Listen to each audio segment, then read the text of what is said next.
Hallo und herzlich willkommen zurück beim Unsafe Release, eure Schweizer Formel 1 Podcast mit euren Hosts Kasel und Jubes. In der heutigen Episode reden wir endlich über Bottas, Perez bei Cadillac, Zandvoort und Monza mit einer riesigen Diskussion natürlich am Ende über den Driver Swap. Ich wünsche euch ganz viel Vergnügen. Und somit starten wir gerade mit dem Elefant im Raum. Es ist ein News, die eigentlich nicht mehr so neu ist, weil es noch vor Zandvoort tatsächlich bekannt gegeben worden ist, aber es ist auch, ich sage mal, eines der am schlechtesten behaltenen Secrets gewesen. In den letzten paar Monaten haben wir eigentlich alle schon fast gewusst, dass Bottas und Perez ganz, ganz gross im Rennen dabei sind bei Cadillac. Jetzt ist es mittlerweile offiziell confirmed. Ein sehr erfahrenes Driver-Line-Up. Ich greife ein bisschen vor und sage auch schon, Drittfahrer ist der Colton Herta. Einer, der in der IndyCar-Serie schon lange mit Cadillac gelinkt ist. Der arbeitet schon sehr lange mit ihnen zusammen und auch schon immer wieder gesagt hat, dass er gerne mal in die Formel 1 wird kommen. Dort einfach das mehr als Randinfo. Ich glaube, viel über ihn müssen wir nicht diskutieren. Wir haben schon mal ein bisschen von ihm gehabt in vorherigen Podcasts. Er wird nächstes Jahr, um sich ein bisschen trainieren zu gewinnen, Formel 2 fahren, was ich sehr, sehr speziell finde. Er wird mit Abstand der älteste sein in der Formel 2. Aber ich bin sehr, sehr gespannt, wie einer, der wirklich jetzt, glaube ich, schon fast 5, 6, 7 Jahre Erfahrung in IndyCar hat und noch nie gross in Europa viel Erfolg hat, ja, wie der dann in der Formel 2 wird können fahren, wenn er sich dort so schlägt. Bin ich mega, mega gespannt, aber ich denke für uns deutlich relevanter, nicht Testdriver, sondern wirklich die richtigen Fahrer, Bottas und Perez. Noch vorab, bevor ich so meinen Senf dazu abgebe, was ist so deine Meinung? Hat Cadillac richtig gehandelt mit diesen 2 Fahrern oder hätten sie vielleicht doch noch ein paar Jungs dazu holen? Was ist deine Meinung? Ich weiss, du wirst mich Schumacher sagen. Das ist schon auf den Lippen gelegen. Ja, nein, also grundsätzlich glaube ich, ist für so ein neues Team, das halt von null anfängt, sicher gut, dass man 2 erfahrene Fahrer hat, die beide schon mal in einem Weltmeisterteam tätig sind. Und darum denke ich, ist das sicher schon mal ein guter Entscheid, dass man eben den Bottas und auch den Perez geholt hat. Klar, es wäre cool gewesen, hätten wir jetzt noch einen Mick Schumacher gesehen, aber ich glaube, so wie es sich ein bisschen herauskristallisiert hat in den letzten paar Monaten, ist es immer mehr und mehr unrealistisch geworden, dass er kommt. Und ja, sonst kann ich eigentlich nicht gross etwas dazu sagen. Ich denke eben, wie gesagt, das ist eine gute Entscheidung. Und ja, mal schauen, wie das so wird. Ich hoffe einfach, dass beide Fahrer besser können beweisen, wie gut dass sie eigentlich sind. Also vor allem gerade der Perez. Ich meine, eben der Perez muss ich mir selber auch an der Nase nehmen. Ich habe ja über den runtergeflucht, teilweise in diesem Podcast. Das war auch nicht mehr schön gewesen. Oder ja, das hast du ein bisschen übertrieben gesagt. Aber ja, oft gesagt, kann Perez rausnehmen, der kann mit dem Auto nicht fahren oder weiss auch nicht was. Und ich meine eben jetzt, wo wir beim Liam auch noch gesehen, dass es nicht kann und ab und zu Not sehen wir es ja eigentlich jedes zweite Wochenende sozusagen, dass das nicht so funktioniert, wie es eigentlich sollte. Das zeigt einfach, wie schwierig das Auto, also der Red Bull, zum Fahren ist. Ich denke, ab dem Bottas ist halt so, dass halt der Sauber in seiner Sauberzeit eigentlich sehr schwer war zum Fahren. Ich weiss nicht, jetzt sieht es aus, als wäre er schon ein bisschen besser zum Fahren oder einfacher zum Fahren. Der Bortoleto und der Hülkenberg machen ja auch wirklich immer einen guten Job, jedes Wochenende inzwischen. Und ja, darum, ich hoffe einfach, dass das Auto für beide Fahrer gut ist und auch gut abgestimmt ist und dass sie halt durch das gute Ergebnisse können abliefern können. Absolut. Und ich meine, selbst wenn das Auto nicht von vorweg gut ist, sind das wirklich die besten 2 Fahrer, um das Auto gut zu machen. Oder? Weil du hast schon angehauen, es sind beides Fahrer, die in Championship-Winning-Teams sind. Und was ich halt dann wirklich auch beträchtlich finde, ist, wenn wir jetzt mal was sie zusammen oder was sie erreicht haben, zusammenfasst, ist das unglaublich. Also wir haben mit dem Bottas und dem Perez seine Statistiken zusammengezählt. 16 Grand Prix Wins, 527 Rennstart, über 100 Podiums und so weiter und so fort. Also die bringen wirklich Speed mit, sie bringen sehr viel Racing-Erfahrung mit und von dem, was ich bis jetzt so gehört habe, sind sie halt wirklich auch hinter der Kulisse sehr, sehr gut. Sie können technische Sachen gut verstehen, können es gut beschreiben Und ja, man muss halt auch nicht zuletzt sehen, sie bringen beide auch monetär wirklich Vorteile. Der Valtteri ist unglaublich beliebt bei allen. Es gibt kaum einen, den er nicht gerne hat. Er hat wegen dem viele Sponsoren. Er hat viele Leute, die halt interessiert sind, was er so macht. Man kann sehr, sehr gut Werbung machen mit ihm sogar. Und beim Perez dasselbe. Der bringt natürlich Geld mit dem Carlos Slim, wo sich jedes Team immer gewünscht hat. Oder Perez hat schon fast immer können entscheiden, wo er einen will. Bis halt auf die grossen Teams, die immer genug Geld hatten. Oder? Aber es sind beide unglaublich talentiert. Ich bin schon immer zum Perez gestanden, auch wenn ich ein bisschen meine Doubts bekommen habe gegen Ende letztes Jahr. Aber ich finde vor allem, wenn man sieht, oder wenn man so sagt, man ist nur so gut wie das letzte Rennen, das man hatte, sind beide definitiv noch etwas zu beweisen, wenn man das von dem Standpunkt anschaut. Und wie du auch sagst, hoffe ich mal, dass Cadillac ihnen eine gute Plattform kann bieten kann, damit sie nochmal beweisen können, was sie eigentlich getroffen haben. Weil, ich sehe jetzt nicht unbedingt, dass ihre Formel 1-Stints noch viel, viel weiter werden gehen als Cadillac. Aber ich habe das Gefühl, dass sie doch beide die Möglichkeit hätten, lang bei Cadillac zu sein, bis sie halt ihr amerikanisches Supertalent finden, das sie dann effektiv in so Auto reinstecken. Aber ich glaube, das wird so eine Magnussen, Grosjean bei Haas-Type Karriere ändern sein für die beiden. Aber finde ich schön, finde ich gut. Ich bin mega, mega happy, dass sie beide da sind. Ich finde, wir sollten aber trotzdem vielleicht ein bisschen darüber reden. Eben, es gibt viele, die argumentieren, ist eigentlich schade, weil man hat ja das 11. Team in der Formel 1 vor allem so ein bisschen mit dem Hintergrundgedanken cool gefunden, dass man nachher mehr Talent kann fördern, mehr junge Leute kann reinholen kann. Und zu dem muss ich einfach sagen, hey, wir haben dieses Jahr 6 Rookies. Je nachdem, give or take oder mit Liam. Aber ungefähr 6 Rookies. Und das sind eigentlich schon genug für momentan. Dann muss man auch sehen, man startet mit einem neuen Regelwerk und die Erfahrung ist extrem wertvoll mit diesen beiden. Und Jungstalent fördern aber der Platz wird auch bei anderen Teams frei. Andere Teams, die bessere Erfahrungen haben, mit Junior-Karrieren aufzubauen. Wir reden hier logischerweise von Red Bull, von Williams, von Mercedes, wo die Leute halt können schön umverteilen zu Alpine oder zu Williams, zu McLaren früher auch. Also da gibt es schon bessere Orte für junge Leute zum Einsteigen als bei einem Team, das noch nie selber gefahren ist und neu zusammengestellt wird. Also ich persönlich bin der Meinung, dass doppelte Erfahrung der absolut richtige Weg war und neue Plätze werden aufgehen. Nächstes Jahr habe ich das Gefühl, wird der Drivermarkt sehr, sehr aktiv sein. Dieses Jahr werden die Fahrer, glaube ich, etwa ungefähr bleiben. Aber ja, ich glaube, das ist ein guter Sum-Up für beide unsere Meinungen zu dem ganzen Thema. Ausser du hast gerade noch einen Senf dazu zum Abgeben. Nein, also ausser eben halt, wie du gesagt hast, eben, dass zwei erfahrene Fahrer wirklich bessere Karten davon tragen. Eigentlich. Ich meine, eben das Beispiel hast du bei Haas eigentlich gesehen. Ich meine, Haas hat ja zwar schon, sie haben zwar eben mit dem Grosjean und Magnussen haben sie eigentlich schon auch zwei Erfahrene gehabt, aber es war halt einfach das Auto nie so wahnsinnig gut gewesen. Und dann haben sie mit zwei Jungen probiert, das war auch ein Schuss in den Ofen gewesen. Und dann nachher haben sie wieder auf zwei Erfahrene gesetzt, eben Magnussen und Hülkenberg dann, und dann hat es halt dann wirklich funktioniert. Darum,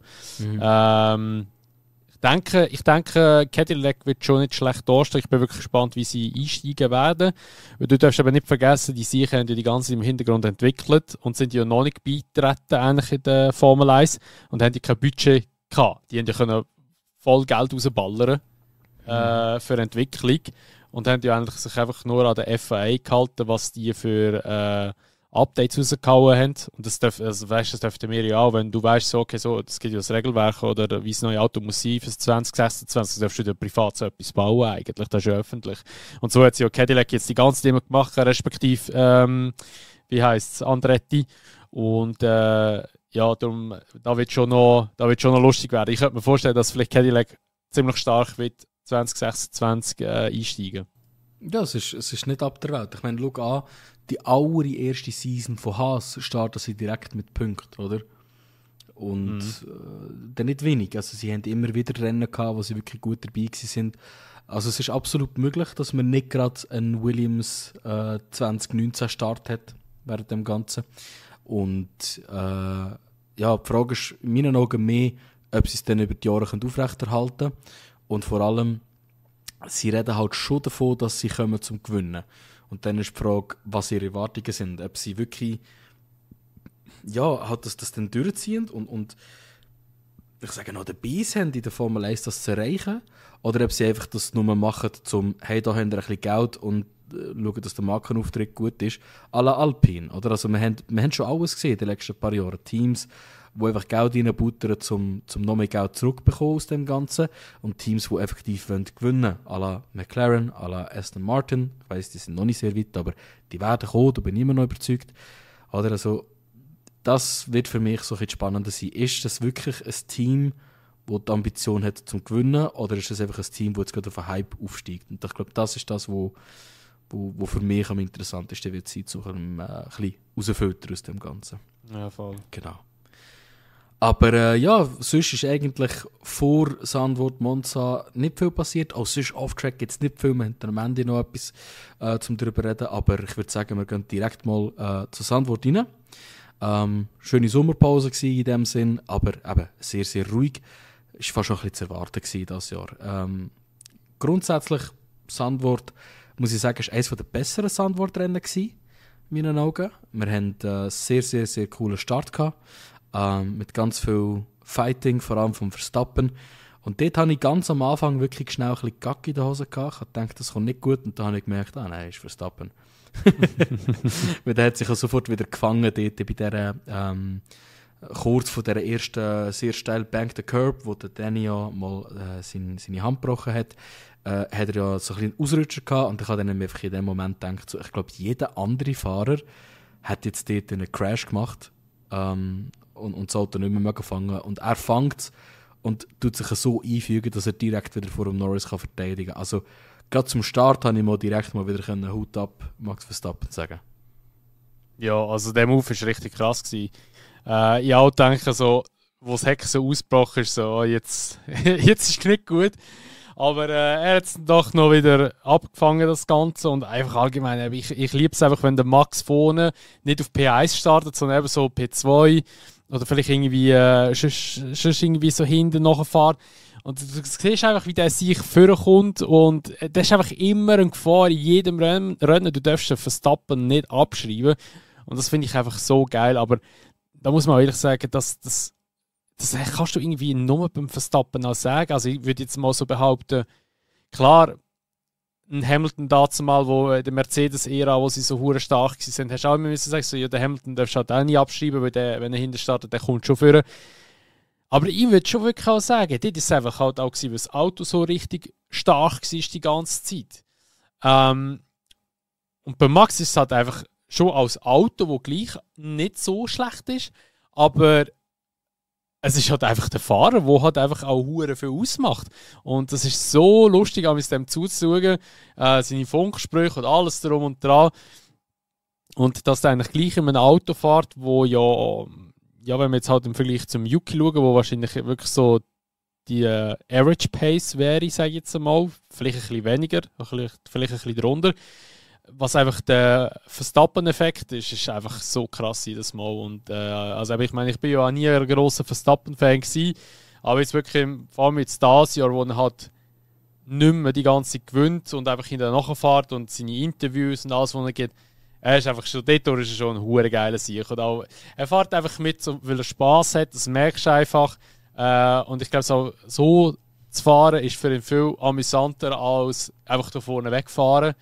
Also, so schätze ich ihn jetzt ein. Und es macht einfach, ja, es macht auch wirklich Spass, dem zuzuschauen. Und ich bin gespannt, jetzt macht er das Wochenende. Also, wir haben jetzt den 11. September gerade. Er macht jetzt da Wochenende, macht er irgendwo an der Nordschleife irgendwo mit. Irgendwie so GT3-mäßig irgendetwas, aber ich weiß nicht ganz genau was. Also es ist, wenn ich es richtig in Erinnerung habe, ist es WEC selber. Ich bin jetzt gerade am Googlen gewesen. Nein, WEC fährt doch nicht an der Nordschleife. Nein, GT World Challenge Sprint 19. September bis 21. September. Das Wochenende. Und das ist halt einfach ein Endurance-Rennen auf jeden Fall. Ja. Ja. Aber der fährt er mit, da bin ich auch gespannt, wie er fährt. Ob er jetzt vielleicht auch wieder unter Franz Herrmann an den Start geht, sei dahingestellt. Ich denke, es ist mal nicht. Nein. Aber ich finde es geil. Er macht eben andere Rennsport oder Rennklassen macht er jetzt einfach mit und fährt dort ein bisschen. Und er macht das ja wirklich alles, weil er halt einfach Spass daran hat. Und das finde ich geil.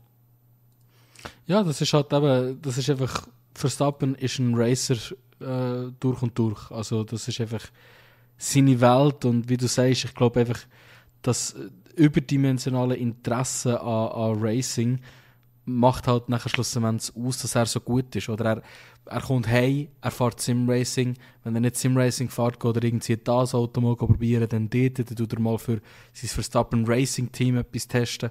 Und ich glaube, du kommst mit der Zeit einfach ein anderes Gespür über für Autos, wenn du so viele verschiedene Autos und so viele verschiedene Rennkategorien versuchst zu fahren. Oder? Und ich glaube, wegen dem hat er einfach das gute Gespür. Oder? Man sagt immer wieder von Formel 1-Fahrern, ja, das ist nur noch eine Verlängerung von deinen Armen und deinen Beinen, ein Rennauto. Und ich glaube, bei keinem Fahrer trifft das mehr zu als beim Verstappen. Ja. Und du hast gerade angesprochen vorhin, mir ist eine spannende Frage in Sinn dazu. Hamilton-Verstappen-Vergleich. Denkst du, wir nehmen jetzt Verstappen und er hat den Ferrari-Vertrag unterschrieben. Hat der Verstappen mehr Punkte dieses Jahr als der Hamilton, wenn er in seinem Sitz wäre? Ja. Wow. Also meinst du, hat der Hamilton Biss verloren oder ist es einfach, weil der Verstappen so viel besser ist? Ich sage einfach, der Verstappen ist der bessere Fahrer, ja. Krass. Die Frage ist halt einfach, ist der Verstappen... Also du musst halt so anschauen, der Verstappen ist halt wirklich so 22, 23, ich würde jetzt noch sagen 24 ist halt der Verstappen auch in seiner Prime. Ist er... Der Hamilton ist ja in seiner Prime inne, der ist draussen. Das ist so. Ist der Verstappen Prime gleich gut wie ein Hamilton in seiner Prime? Und das ist halt hure schwierig immer zu sagen, weil es sind andere Fahrzeuggenerationen. Eben, wir haben jetzt die Grounding Era da, wo halt einfach der Verstappen so stark war, wo der Hamilton schwächer war. Aber bei der alten Generation, wo sie hatten, die breiten, bulligen Autos, ist der Hamilton richtig stark gewesen. Aber man muss eben auch dort schon wieder sagen, der Verstappen ist auch dort schon hure stark gewesen im Red Bull immer. Und darum, ich würde sagen, overall würde ich inzwischen schon behaupten, ist der Verstappen stärker als der Hamilton in der Prime. Also wenn beide Prime nimmst, würde ich sagen, ist der Verstappen stärker, auch wenn er jetzt 4 WM-Titel hat, also respektive eigentlich 3, aber er ist stärker, würde ich sagen, overall. Ich bin so ein bisschen zwiegespalten, weil grundsätzlich würde ich eigentlich sagen, der Verstappen hat mit seinen 4 Championships, die er gewonnen hat, bis auf eine viel mehr müssen kämpfen für die Championships.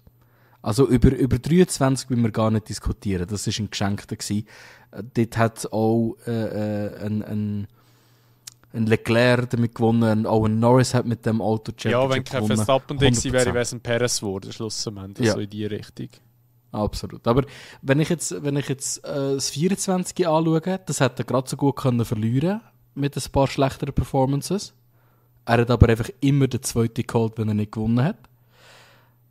Mit und der Norris hat 22 und 21 hat er doch schon noch ein bisschen dafür kämpfen. Vor allem das 21. Ja, 21, ja.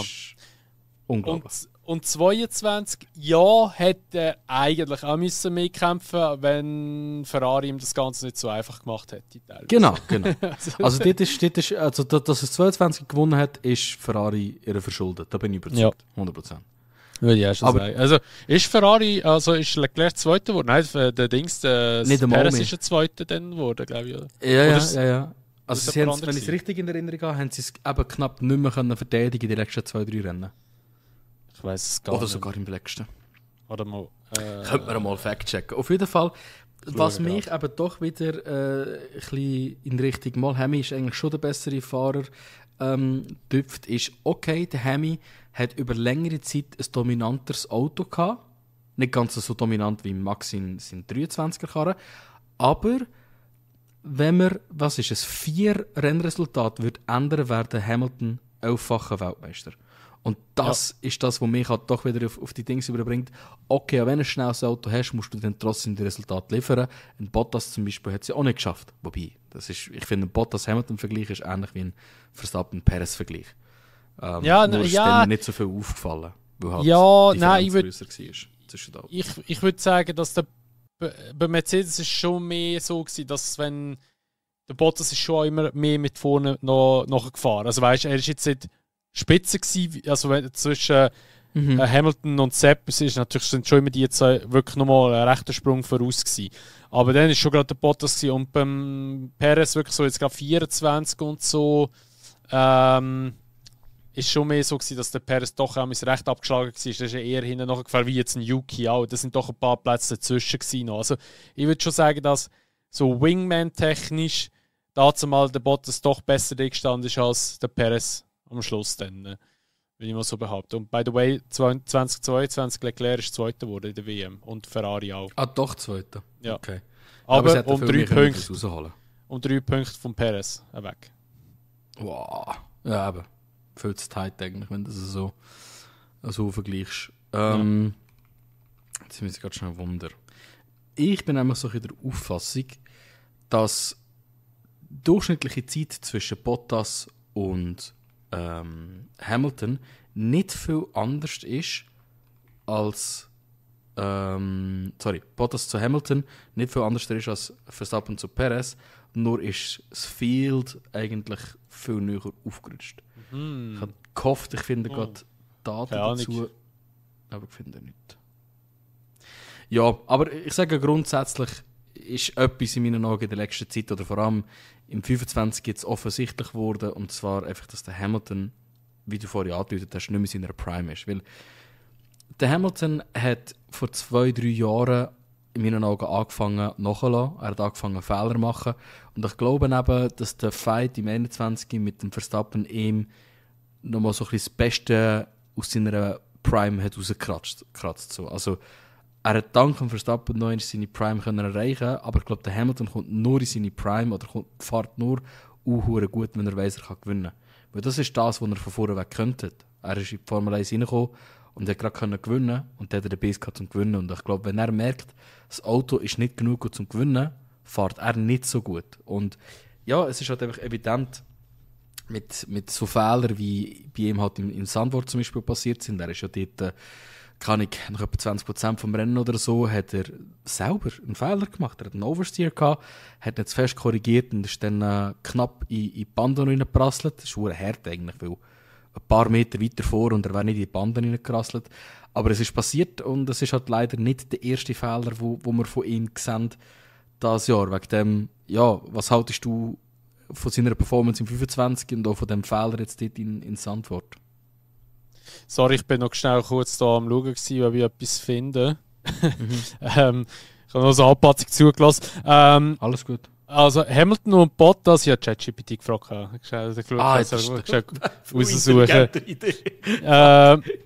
Also er schreibt mir jetzt da, dass die zeitliche Differenz zwischen Hamilton und dem Bottas zwischen 2017 und 2021, also die zwischen die Zeiten, die sie haben, hat er gesagt, es variiert zwischen 10 bis 25 Sekunden.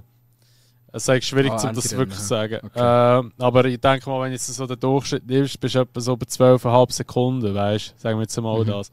Und wenn ich so schreibe, bei Verstappen und Perez, wann ist Perez reingekommen? 2021 bis 2023? 23. Schauen wir mal, was er da macht oder was er da sagt. Das Rennen ist immer hure schwierig, weil du noch halt aufgehalten wirst von den anderen Autos. Da schreibt er aber jetzt, 2021 ist durchschnittliche Differenz. In der Saison 21, das ist krass. In der Saison 21 war es 29,98 Sekunden gewesen. Boah! Und im 22 war es 11,9 Sekunden gewesen. Aber 22 ist eben halt der Perez auch wieder stärker gewesen. Und im 23 hätte er keine verlässliche Quelle können finden. Wenn man die Werte sind, okay, da sagt er einfach nur so, ja, wenn man den Wert nimmt von 21 und den Wert von 22, wird es irgendwo zwischen sein, also durchschnittlich 15 bis 25 Sekunden im 23. Geil. Also das ist jetzt so verlässliche Quelle. Aber da kann man eigentlich festhalten, eigentlich sehr ähnlich. Bottas schon ein bisschen besser, aber sehr ähnlich. Ja, aber nur minim. Also ich hätte jetzt mehr gedacht, aber wahrscheinlich ist es wirklich so, wie du gesagt hast, weil halt einfach das ganze Feld so nah beieinander ist. Fällt es viel mehr auf. Fällt mehr auf, Perez halt P12, P13 die ganze Zeit. Und der Bottas halt gleich irgendwie P3, P4. Ja. Aber cool, ja, danke ChatGPT an dieser Stelle. Was hast du für eine Frage gestellt? Die Frage war ganz einfach. Hamilton DNF, es ist mir darum gegangen, was haltest du generell von seiner Performance dieses Jahr? Denkst du auch, dass das jetzt offiziell zeigt, dass er wirklich nicht mehr so gut fährt? Ich habe es vor allem verglichen mit den alten Jahren, dass ich habe das Gefühl, nur performen kann, wenn er weiss, er kann gewinnen. Und er sonst nicht so gut leistet oder nicht so gute Leistung bringt. Und ist das evident halt eben mit dem Crash in Zandvoort, ist das ein gutes Beweisstückchen dafür. Ja, wir haben ja vorher schon ein bisschen also ich habe vorher schon angedeutet vor der Aufnahme, eben der Fehler in Zandvoort, den er gemacht hat, ist ja eigentlich wirklich ein Fahrfehler und eigentlich ein Fehler, wo jetzt einem, der so erfahren ist, nicht unbedingt passieren sollte, dass man eigentlich auf eine angemalte Stelle auf der Strecke fährt, wo halt logischerweise, wenn es nass ist, rutschig ist. Darum glaube ich, dass das nicht so gut durchdacht war oder weiss nicht, was er sich dabei gedacht hat. Wahrscheinlich eben gar nicht. Ja, es ist schwierig zu sagen. Ich denke, er hat schon hure Mühe mit dem Auto. Es ist halt schon eine andere Philosophie dahinter. Ich denke jetzt aber nicht, dass er irgendwie alles herschmeißen, weil eben, so wie er ja dort noch geredet hat vor der Sommerpause, mit so, ja, es sei nichts mehr wert und man sollte den Fahrer austauschen. Da war einfach halt nur der pure Frosch, der aus ihm rausgeredet hat. Und er braucht halt schon, also ja, noch mit Zeit ist schwierig zu sagen, aber man muss halt einfach auch sehen, dass ihm halt einfach das Auto nicht liegt. Er ist ja halt einfach auch in das Team hineingekommen. Das Auto war natürlich schon in der Entwicklung und dann ist es halt einfach ein bisschen auf ihn angepasst worden. Mal schauen, wie es für 2026 aussieht.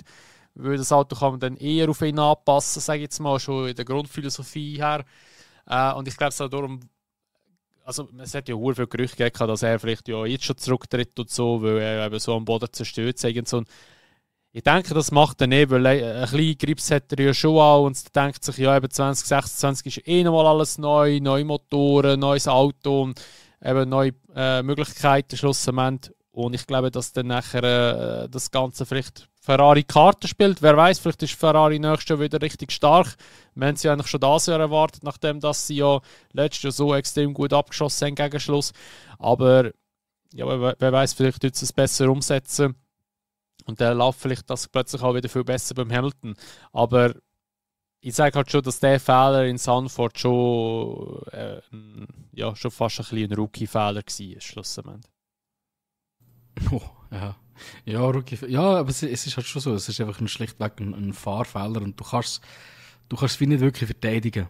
Oder? Das ist so ein bisschen das Problem. Es ist nicht etwas, was in einem Hamilton passieren soll.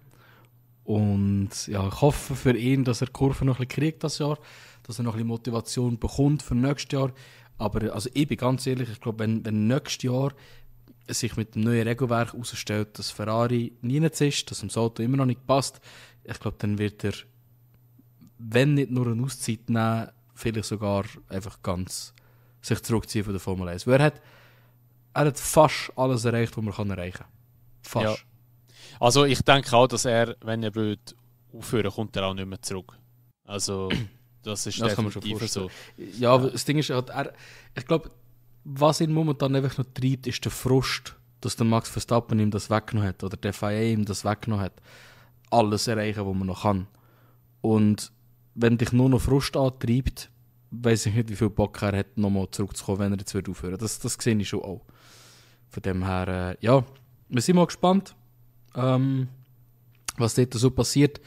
Schlussendlich bin ich immer noch der Meinung, von dem, was ich das Jahr gesehen habe, der Ersatz oder der Sainz rauszunehmen, ist die falsche Entscheidung gewesen und das zeigt sich einfach immer wie mehr. Aber ja, ist wie es ist. Der Sainz selber hat in Zandvoort auch nicht das optimales Rennen gehabt. Generell finde ich, er fasst irgendwie nicht so Fuß, nicht unbedingt bei Williams, sondern einfach wieder halt hinten zu sein. Auch wenn Williams das ein gutes Jahr hat, aber er ist in sehr viel Incidents einfach dabei, wo halt nicht so gut sind für ihn. Gibt das Rennwochenende in Zandvoort und es geht im nächsten, wo wir besprechen werden, auch wieder rein. Bei Zandvoort war es jetzt ja der Crash mit dem Lien gewesen. Und du hast ja vorhin die Race-Highlights noch geschaut, ich habe es nur so passiv geschaut. Kannst du uns noch mal schnell durchführen, was genau ist passiert bei dem Incident zwischen dem Sainz und dem Liam? Ja, also es ist schlussendlich eigentlich so gewesen, dass der Sainz wollte beim Liam vorbeiziehen in der Turn 1 hinten. Das ist eigentlich so eine, ja, kann man sagen, so eine 180-Grad-Kurve. Also ihr wisst ja jetzt hoffentlich alle mal, wie Zandvoorts Layout aussieht. Und dann nachher ist, also es hat schon Platz links gehabt, also der Sainz hätte schon überziehen können, aber er ist eng geblieben. Und der Liam, der ist natürlich ein bisschen immer weiter rausgekommen und dann hat es eine Berührung gegeben, wo nachher im Liam gerade das Rad abgezogen hat hinten. Und Sainz hat, glaube ich, auch irgendwie noch Damage gehabt. Der Sainz hat nachher ein Penalty bekommen für da. Respektive, er hat ja, glaube ich, sogar nachher das Auto retired, meinte ich. Bin aber nicht ganz sicher. Weil das in den Highlights eben nicht mehr drin war. Jedenfalls, es hat eine Penalty gegeben.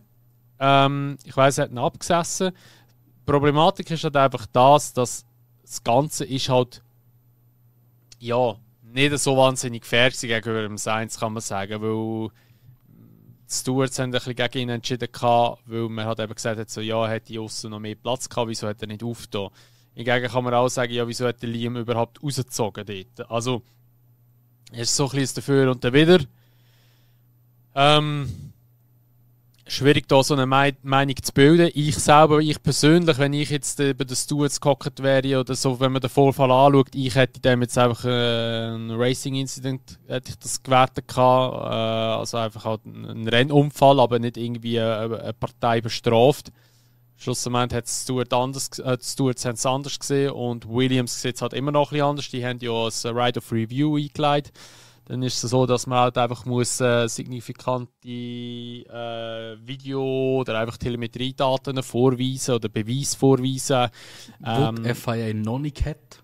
Ja, wo die FIA noch nicht hat oder wo man halt einfach noch nicht gesehen worden ist von den Stewards. Und das tun auch die Stewards wieder beurteilen, die das Urteil auch gefällt haben. Ja, mit dem kann man eben eigentlich die Strafe wieder rückgängig machen. Respektive, ich weiß nicht, wie das dann nachher funktioniert, weil er hat die Strafe abgesessen. Man kann ihm ja eigentlich die 10 Sekunden, die er ja in der Pizza abgesessen hat, nicht einfach oben drauf rechnen. Also ich weiß es nicht. Kann sein, dass sie es machen, vielleicht auch nicht. Jedenfalls, es ist eingeleitet worden und das Ganze wird jetzt dann, ich weiß nicht, wenn es genau angeschaut wird, ob es gemacht wurde, ich glaube es nicht, weil sonst hat man schon lange etwas gehört, dass das Urteil ist noch nicht gefällt wurde, aber in der Regel ist es ja eigentlich so, dass wenn ein Right of Review kommt, dass da eigentlich nicht gross noch etwas geändert wird. Also ich kann mich nicht erinnern, dass man irgendwie im Nachhinein gesagt hat, mal ist eine Fehlentscheidung von den Stewards. Wir rudern jetzt wieder zurück. Also es ist gut möglich, dass da gar nichts passieren wird. Ja, und ich meine, weißt, das Problem ist halt auch, was willst du denn noch machen? Das Rennen ist vorbei. Er hat die Strafe bekommen und er ist wegen dem jetzt hinter dem Liam. Da kannst du nicht mehr dran machen. Also der Schaden ist passiert. Kompensation von Geldes wegen oder so bringt einen feuchten Scheissdreck. Ja, also keine Ahnung. Ich finde einfach, jetzt mal von dem Incident abgesehen, in den letzten paar Jahren hat sich das in meinen Augen nicht in eine gute Richtung entwickelt. Wenn ich vergleiche, wie es 2018, 2019, 2020 funktioniert hat, dann ist das irgendwie viel flüssiger gewesen. Wenn man etwas nicht gut war, hat man das irgendwie relativ schnell können lösen, meistens noch vor Rennende, vor Quali-Ende. Oder vielleicht ist es einfach nur meine Impression, vielleicht habe ich das dann anders wahrgenommen, ich weiss es auch nicht. Aber ich habe wirklich das Gefühl, dass das heutzutage alles immer zu langsam geht und wir einfach zu oft Rennen haben, wo nach dem Rennen noch entschieden wird, oder? Mhm. Und das finde ich einfach irgendwie so durch schade, dass man immer in dem Sinn nach dem Rennen sich nicht ganz sicher ist, ja, ist wirklich das Endresultat oder nicht. Jedes Mal, wenn irgendwie ein Incident ist. Und gerade der Incident selber, da finde ich also ganz klar, das ist ein Racing-Incident. Das ist nicht optimal, es ist aber nicht optimal gewesen für beide. Beide haben den Schaden davon getragen. Von dem her finde ich das einfach, ja, ist das nicht recht gelaufen. Ich habe gerade schon geschaut, noch die DNF hat keinen von beiden tatsächlich. Es ist nur die beiden Ferraris und der Lando gewesen. Aber ja, ich glaube, so viel zum Liam und Sainz Incident.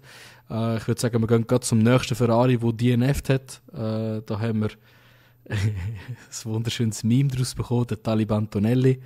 Finde ich super, das Meme. Ist genial.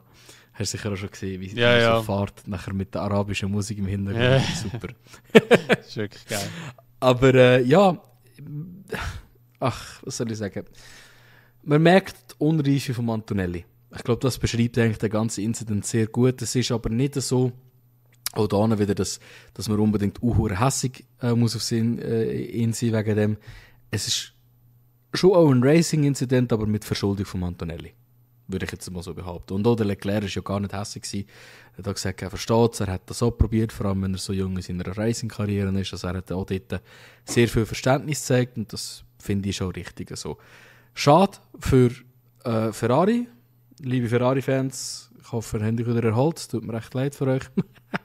Aber es ist halt eine Story wie immer. Gell? Das ist halt das typische Ferrari-Wochenende, wo nichts richtig läuft. Und ja, was willst du machen? Aber ich finde, der Incident ist jetzt halt ein typischer Unfall, der halt passiert in so Szenen.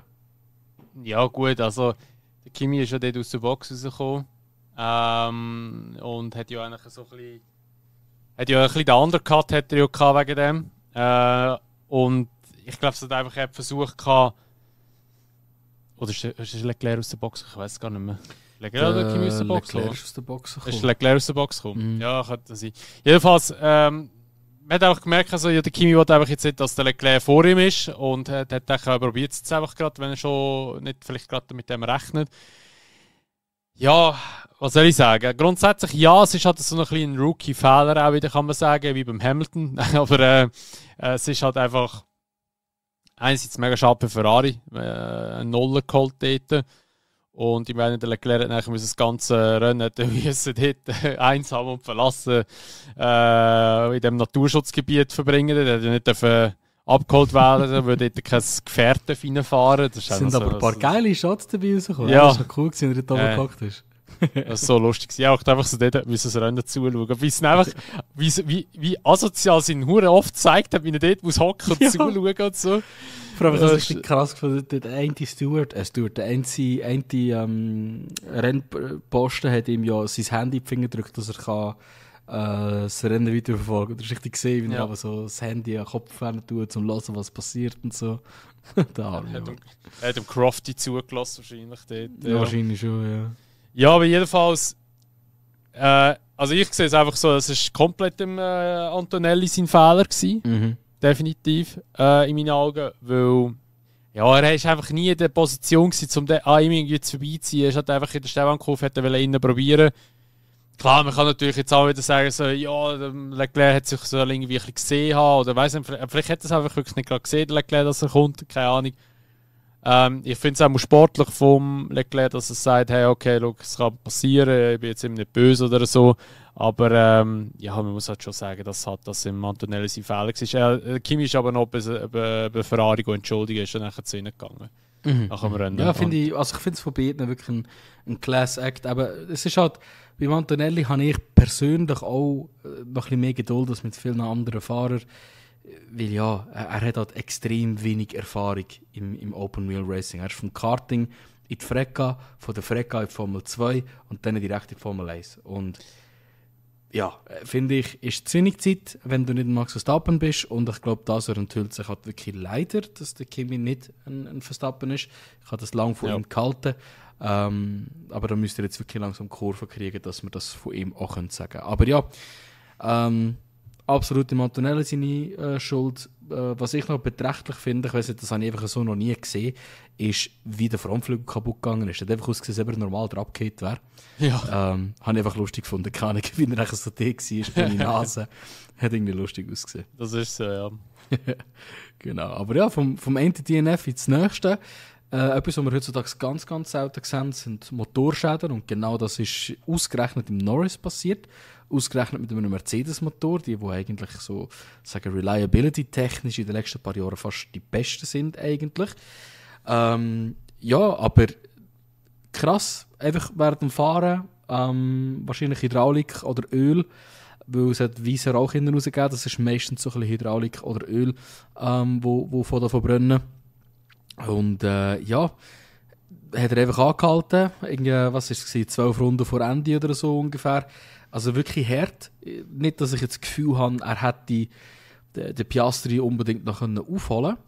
Aber es hat halt irgendwo durch seine Championship Ambitions halt schon ein bisschen sehr krass eingedämpft. Oder? Also wenn im Piastri bis Ende Saison nichts mehr passiert, muss der Norris, ich glaube, ich weiß gar nicht wie viel, sind ja noch 11 Rennen, sind es jetzt? 10? Nicht einmal. Kann sein, 11 oder 10 sind es noch. Ja. Ich glaube, wenn ich mich nicht täusche, wenn ich es richtig sehe, der Norris müsste, glaube ich, jedes Rennen gewinnen und der Piastri dürfte nicht jedes Rennen zweit werden. Ich glaube, er müsste irgendwie bei 2-3 Rennen dritt oder viert werden, damit das noch anständig funktioniert mit einem Championship-Fight. Aber ja, gehen wir natürlich auch davon aus, dass der Piastri eine perfekte Season hat und keine Crashes mit DNFs mehr hat. Aber ja, für den Norris nur noch 8 Rennen. Es sind nur noch 8 Rennen. 8 Rennen? Ja, also jetzt nach Monza stimmt es nur noch 8. Ja, genau. Ja. Ich tue das mal fact-checken zwischendrin, aber sag doch mal du deine Meinung zu dem ganzen Incident zum Norris. Ja, er hat Pech gehabt. Super. Gut, ja, nächstes Thema. Es tut jetzt blöd, aber es ist ja so. Er hat wirklich halt ein bisschen Pech gehabt. Aber du, vielleicht war das Vor-Karma für Monza, wer weiß.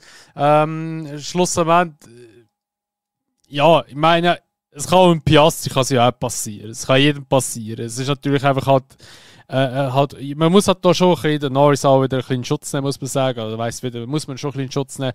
Es ist natürlich bitter, dass es ihm passiert, weil der Norris hat schon viel Pech. Er hat schon viel Pech, kann man so sagen, nur das. Aber so, abgesehen davon, dass er immer noch relativ viele Fehler macht beim Fahren, hat er auch noch viel Pech nebenbei. Und ja, das spielt ihm natürlich dann nicht so in die Karte rein. Und ja, ich weiss nicht, was ich sagen soll. Es war Pech gewesen und man kann es halt nicht ändern. Die Punktedifferenz jetzt sind knapp 30 Punkte, also nach Monza muss man sagen, also 29 Punkte. Ich bin gespannt, wie es in den nächsten paar Rennen wird. Es wird jetzt dann eben nachher wahrscheinlich noch ein ausgiebiges Gesprächsthema sein, was Monza anbelangt. Aber ja, ich sage mal so, was ihm verwirrt wurde, ist, das Podest hat einem anderen dann das Podest reingespielt, und zwar im Hadjar. Und das ist schlussendlich ist das auch eine mega coole Szene gewesen. Ich habe mich richtig gefreut für ihn, wo so einen schwierigen Start hat. Also gerade vor dem ersten Rennen in der Formel 1. Und der Vater gerade eigentlich in seiner ersten Saison aufs Podium rauf. Habe mich schon richtig gefreut für ihn. Und er ist auch wirklich mega stark gefahren in Holland, muss man wirklich sagen, also in Zandvoort. Ja, also ich kann gerade sagen, es ist halt nicht nur Glückssache gewesen, er hat das ganze Wochenende ein extrem gutes Wochenende gehabt. Also direkt auf der zweiten Reihe zu starten, ist mal das eine. Ich habe ihn beim Kicktipp, beim Tippspiel, wo ihr alle auch gerne mitmachen könnt, haben wir, glaube ich, im allerersten Podcast von diesem Jahr verlinkt. Stimmt das? Ist möglich, ja. Weißt du das noch? Ja. Ist möglich, ja. Auf jeden Fall sonst könnt ihr auch Kicktipp einfach herunterladen und dann nach Unsafe Release suchen. Ja, dort habe ich im Kicktipp habe ich ihn hinter Hamilton tippt sogar tatsächlich. Und er hat sich extrem gut können halten und ist einfach ein extrem solides Rennen gefahren. Also da gibt es nichts darüber zu sagen und er macht sich halt wirklich ganz klar zu einem Kandidat für den Red Bull-Sitz nächstes Jahr. Also die Frage ist mir, ob er das noch will oder nicht. Ich glaube, er wird ziemlich sicher nachher rücken. Fun Fact, ChatGPT hat jetzt gerade endlich fertig gerechnet. Der Norris muss noch 7 Rennen gewinnen. Und in den anderen 2 Rennen sind noch 9, laut ChatGPT. Muss er noch P2 holen. Und dann hat er 32 Punkte, dann würde er es um 1 Punkt gewinnen, Championship. Okay. Das ist noch heftig. Genau. Ja, aber es wird ja gleich immer schwieriger für ihn. Also der Piastri kann ja eigentlich gut am P2 immer heimfahren. Und ja. Es wird, also eine Aufgabe wird es nicht zwar. Wenn Piastri P2 fährt, ist es dann noch nicht gegeben, dass der Norris P1 macht. Also ja, das ist so. Aber der Norris darf sich jetzt kein schlechtes Resultat mehr erlauben. Und was ihm halt wieder mehr unter Druck setzt. Und halt wieder mehr Fehler halt können entstehen bei ihm leider. Das ist halt so. Ja, genau. Aber ja, ich glaube, genug über McLaren Boys geredet. Die sind sowieso die ganze Zeit das Thema. Eben der Hadjar finde ich, ist absolut verdienter Driver of the Day in Zandvoort. Und ich bin mega, mega happy über seinen Progress, den er macht. Und er wird wirklich langsam aber sicher zu einem von meinen neuen Lieblingsfahrern. Nicht nur von der Art, wie er fährt, sondern halt einfach auch, wie er off-track ist. Er ist echt so ein liebenswerter Mensch, habe ich das Gefühl, wo immer lacht und nur das Beste will für alle. Also freue ich mich nicht nur darüber, dass ein Rookie eine gute Performance gemacht hat, sondern wirklich auch für ihn als Mensch, dass er so früh schon einen von seinen grössten Träumen können erfüllen. Nicht zuletzt, weil er oft kritisiert worden ist, keine grossen Resultate zu haben in den Subkategorien, F3, F2, F3, hat er kein Championship gewonnen. Aber ich meine, wenn der so weiterfährt, dann wird er sogar irgendwann mal Weltmeister sein in der Formel 1. Wenn er so weiterfährt und weiter Progress hat. Genau. Lehnst du dich weit aus dem Fenster, hä? Lehne ich mich weit aus dem Fenster, ja, aber ich finde, ein Rookie, der dieser Wege Progress macht, verdient einen guten Sitz in der Zukunft. Und wenn er weiterhin Progress macht, dann hat er in meinen Augen auch die mentale Stärke dafür. Ja, aber weißt du, es ist halt einfach wieder das Ding, halt, dass der Racing Bull, die Performance gut, und da kommen sie Red Bull rein und dann ist wieder, ja, wieder alles anders. Also, darum, da lehne ich mich nicht mehr so aus dem Fenster raus. Ja, aber ich sage auch, also gang nicht zu Red Bull. Ja, das ist so. Ja, gang lieber zu einem anderen Team. Von Mercedes, McLaren, Ferrari bekommst, aber gang nicht zu Red Bull. Ja, definitiv, ja. Ja gut, ich glaube, das Antwort haben wir mehr oder weniger abgeschlossen. Yes. Und irgendetwas Wichtiges darüber nicht. Ja? No.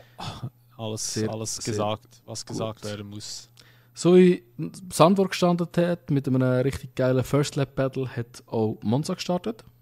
Das war sehr, sehr cool. Wir haben einen Leclerc gesehen, der wirklich versucht hat, was er können, um irgendwie auf dem Podium zu bleiben. Wir haben einen wunderschönen Freeway-Fight gehabt, oder eigentlich war es ein Four-Way-Fight fast gewesen, zwischen den ersten 4 Positionen und ein richtig, richtig bissiger Max Verstappen vom Feinsten.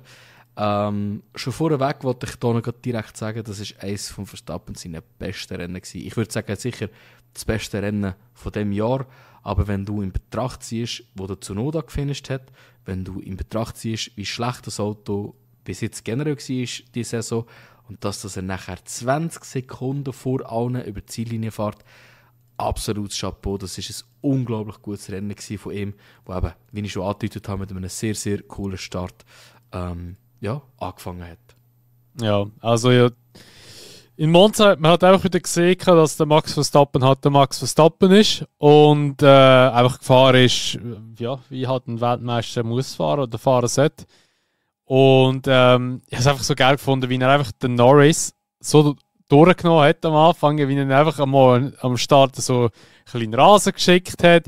Dann nachher hat er Kurven dort ein bisschen gehabt und er hat wirklich so einen klassischen Verstappen-Move gemacht, hat sich aussen rum, also der Lando war schon innen, hat sich dann aussen rum reingebremst, dass er eigentlich vorne war und dass er dann off-track geht, dass eigentlich er müsse von der Strecke gehen, weil es Forcing Another Car off Track ist und dass er könnte eigentlich Position halten. Und dann ist aber der gleiche Call vom Team so, hey, ja, lass ihn führen und so, es ist, gibt eine Strafe, hat er das gemacht oder ein paar Runden später zieht er schon wieder an ihm vorbei und das Auto ist einfach brutal gelaufen und ich habe es richtig geil gefunden auch. Also so wie der Max wieder gefahren ist wieder super gewesen und ja, nachher ist er einfach weg gewesen. Und dann hat McLaren einfach versucht mit einem Longstint eigentlich länger draussen zu bleiben, hat er nachher irgendwie auf einen Safety Car spekuliert, dass sie vielleicht so vor dem Verstappen können bleiben, hat aber dann nicht geklappt gehabt, weil halt wirklich nie ein Safety Car gekommen ist. Aber es ist wirklich sehr geiles Rennen gewesen für ihn oder auch zum Zuschauen. Ist mal auch wieder ein bisschen schön gewesen, sagen wir mal, Verstappen zu gewinnen gewesen und auch mal wieder Dutch Anthem am Schluss zu hören. Ja, absolut. Das ist fast eine Abwechslung. Es klingt komisch zu sagen, nachdem wir so viele Jahre hatten mit Verstappen-Dominanz. Aber es ist eigentlich eine schöne Abwechslung. Und ich finde immer Race-Wins, wo sich der Fahrer den Win wirklich erkämpft hat, finde ich wirklich besser. Klingt auch wieder komisch, wo er 20 Sekunden voran ins Ziel gekommen ist. Aber er hat sich den Race-Win wirklich erkämpft. Der Progress über das ganze Wochenende. Er ist bis Ende Qualifying, bis Start Rennen nicht der Favorit gewesen, zum zu gewinnen. Und ja, wie du schon gesagt hast, das zeigt einfach, seine Qualität. Ja. Dann relativ kurz darauf ab, nach dem Start, nach dem ganzen Gefeiten, das sie hatten, wo wirklich sehr, sehr cool war, ja, hat es dann noch einen kleinen Kontakt gehabt zwischen Liam und dem Tsunoda. Ja, ist ein bisschen Pipifax. Finde einfach, man merkt dort einfach, dass der zweite Red Bull-Karre einfach ein grundlegendes Problem hat. Und zwar, dass die Fahrer dem Motor nicht vertrauen können. Das hast du beim Liam gesehen, das hast du beim Perez gesehen. Und jetzt auch beim Tsunoda wieder. Es sind immer so desperate Moves, wo man halt einfach viel zu Zeit nur vorbeigeht. Und ich finde es lustig, wie es oft der Liam ist, wo dann ausgerechnet ins Kreuzfeuer kommt, schon in Mexiko zum Beispiel, wo es einen Crash gab zwischen Perez und dem Liam. Aber der Grund, wieso ich das hauptsächlich reingetan habe, ist, denkst du, der Liam will zu viel? Will zu viel beweisen, irgendwo durch. Jedes Mal, wenn er mit einem Red Bull fighten kann, habe ich darum so ein Gefühl, er tut seine Ellbogen zu weit raus und schneidet sich dann eigentlich ins eigene Fleisch. Ich weiß nicht, ob er wirklich noch Hoffnungen hat, zurück ins Red Bull-Team zu kommen, aber ich habe das Gefühl, er übertreibt. Ja, ich würde jetzt nicht sagen, dass es per se nur mit Red Bull ist. Ich meine, er ist auch dort mit dem Sainz in Zandvoort hat es ja auch geklopft. Also eigentlich ist es schon oft so, dass wenn es mit dem Liam in einen Fight hineingeht, dass es eigentlich immer toucht. Also, oder eher mal toucht. Nicht immer, aber also ist eher das nicht mal. nur meine Auffassung? Also. Nein, es ist schon so. Ich würde aber nicht sagen, dass er irgendetwas beweisen will, sondern weil er halt einfach von der Art und Weise so ist, dass er halt einfach ein bisschen stürmischer ist. Oder halt einfach immer zu viel Risiko eingeht oder halt einfach verteidigt tut weiss ich was, um Mutter oder weiss ich was. Also weißt du, ich weiß auch nicht, aber ich denke halt einfach, dass er ein bisschen too much ist, teilweise in den Zweikämpfen und es mehr Sinn würde machen, wenn er sich vielleicht eigentlich mit zurückhalten, um halt einfach ein besseres Ergebnis rauszuholen im Nachhinein oder dass sich vielleicht nochmal etwas anderes würde ergeben. Mhm. Ja, also ich glaube, es ist safe to say, wenn Formel 1 Proximity Chat hat, wie der Alex Albon das ja gerne mal gewünscht hätte in einem da Interview, würde man glaube ich so am meisten im Liam seinen Namen hören bei Zweikämpfen.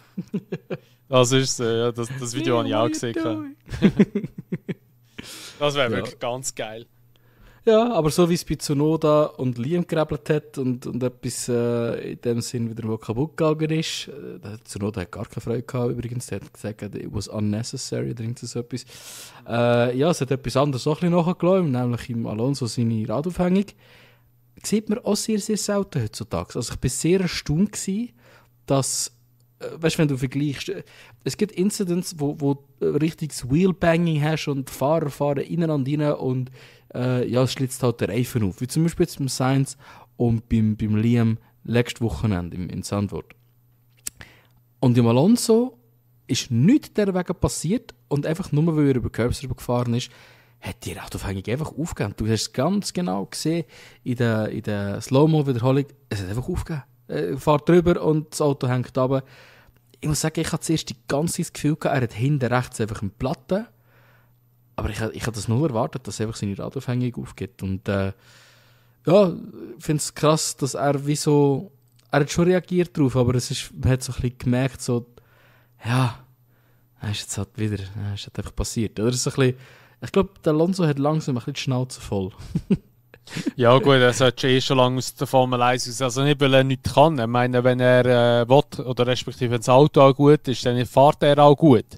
Mhm. Aber es ist halt einfach, er ist schon zu lange in der Formel 1, glaube ich. Und bei ihm ist es halt auch so, er schaut jetzt einfach noch, wie es nächstes Jahr ist oder wie es läuft. Und wenn er merkt, okay, es geht immer noch nicht oder es ist immer noch scheiße, dann wird er aus der Formel 1 rausgehen, wie der Hamilton auch. Und dann ist es mit ihm. Klar, es ist schade, weil er ist eben... Er ist eigentlich von seiner Art und Weise, ich finde ihn mega sympathisch auch, obwohl das am Ende immer so ein bisschen als Arschloch rüberkommt. Er ist aber wirklich eigentlich ein cooler Typ. Und ja, er wird sicher auch fehlen, sage ich jetzt in der Formel 1, aber man merkt schon, wie du gerade gesagt hast, dass er halt einfach auch nicht mehr so die Motivation hat und ja, für ihn ist es einfach halt wahrscheinlich auch so ein bisschen eben, ja, wenn das Jahr vorbei ist, ist gut, schauen wir nächstes Jahr. Ja, absolut. Und ich glaube, nächstes Jahr wird für viele Fahrer so ein bisschen the end of the road sein. Ja, es ist halt einfach...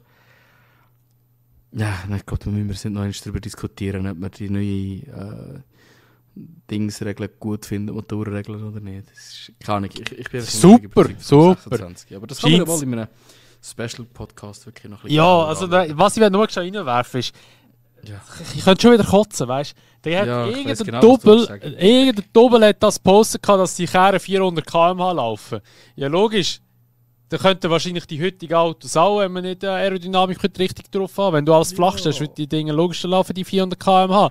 Aber schlussendlich ist gleich der Fakt da, dass die Autos nur maximal 20 Sekunden pro Runde die volle Leistung haben und nachher laufen die Drossel blöd gesagt, weil sie die Batterie wieder chargen. Und das ist einfach so behindert und das checken sie wieder nicht. Und darum eben, also viele sagen zwar nächstes Jahr wieder richtig krass werden, die Formel 1. Ich zweifle sehr stark daran, aber ich habe das Gefühl, es wird nächstes Jahr so richtig artificial wirken. Halt. So wie wenn du, ich weiß nicht, ob du auch schon mal ein ganzes Formel-E-Rennen geschaut hast, aber immer wenn ich mir mal so ein Rennen gibt, ist es schon lange her wieder, habe ich einfach so das Gefühl, es ist so, einfach so künstlich, das Rennen. Es ist so mit dem ganzen Boost, wo du draussen rum kannst fahren in der Kurve, um noch zu holen und so. Es ist so, keine Ahnung. Kommt sicher auch noch, musst schauen. So ein Scheissdreck. Ja, halt wirklich. So ein Scheissdreck kommt da wirklich noch. Also, ganze Active Aero und so, DRS ist schon genug. Es ist wirklich schon genug. Und du kannst Formel 1 spannend machen, indem du wirklich einfach zurückschraubst mit Regulationen. Wenn du einfach, ich weiss, es werden Sachen ausgenutzt, aber ich sage es die ganze Zeit, jetzt wo wir eine Budget Cap haben, kannst du nicht unendlich Sachen ausnutzen. Und wenn du einfach, sagen wir, das Budget Cap noch mal ein bisschen runterschraubst, sagen wir, es sind nur noch 100 Millionen, die du kannst investieren im Jahr. Jetzt sind es, glaube ich, immer noch 130. Sagen wir, du kannst nur noch 100 Millionen investieren, aber keine Regeln, außer halt wirklich Sachen, die effektiv Safety Concerns sind, wie halt, du brauchst ein Halo, du brauchst ein gutes Monocoque, wo kann jeder Aufprall auffahren. Und es dürfen keine Fancars gemacht werden, also Autos, die sich selber den Boden absaugen und so Sachen. Du nimmst das alles raus, wo Security relevant ist und sagst, viel Spass machen.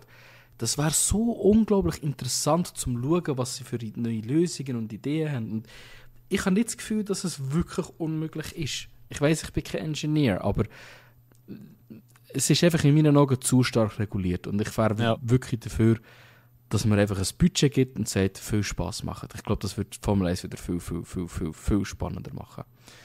Ja. Das ist so, ja. Also ich meine, der fängt ja auch schon beim Motor an, wie komplex der ist. Jetzt, zum Glück eben, es gibt ja jetzt wieder mehr Gerüchte, es verdichten sich wieder mehr Gerüchte darum, dass der V8 wieder retour kommt ab 2029. Also es wäre cool. Mir spielt es keine Rolle, ob sie im V8, V10, was immer reinballern, aber macht doch einfach das ganze System ein bisschen einfacher. Und eben, ich meine, jetzt haben wir wirklich nächstes Jahr einen Motor mit 50% Elektro und 50% Verbrenner. Und da finde ich halt einfach scheiße. Aber ja, eben, wie gesagt, wir haben schon ein paar Mal über das geredet und es ist so eine never-ending Story, einfach was das anbelangt. Und ja, mal schauen, wie es das nächste wird. Ich glaube, selber Formel 1 wird sich selber ein bisschen in den Ruin hineintreiben. Ich warte schon lange darauf, bis es mal einen Knall gibt und der Formel 1 Hype wirklich komplett zusammenbricht. Das wird passieren. Ja, irgendwann wird es passieren. Ja, irgendwann muss es passieren. Ja.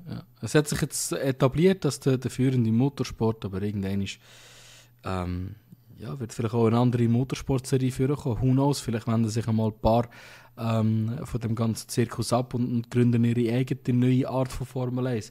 Ich meine, Geschichte kann dich nicht vor allem retten. Nur weil du eine grosse Geschichte hinter dir hast und etabliert bist, ja, kannst du dir doch nicht alles erlauben, aber ja. Und plötzlich so eine Temo-Version von Formel 1. Ja, wer weiß. Aber ja, wir sind hart abgedriftet. Danke, Alonso. Ganz schön, dass du uns wieder dort gebracht hast, an diesen Punkt.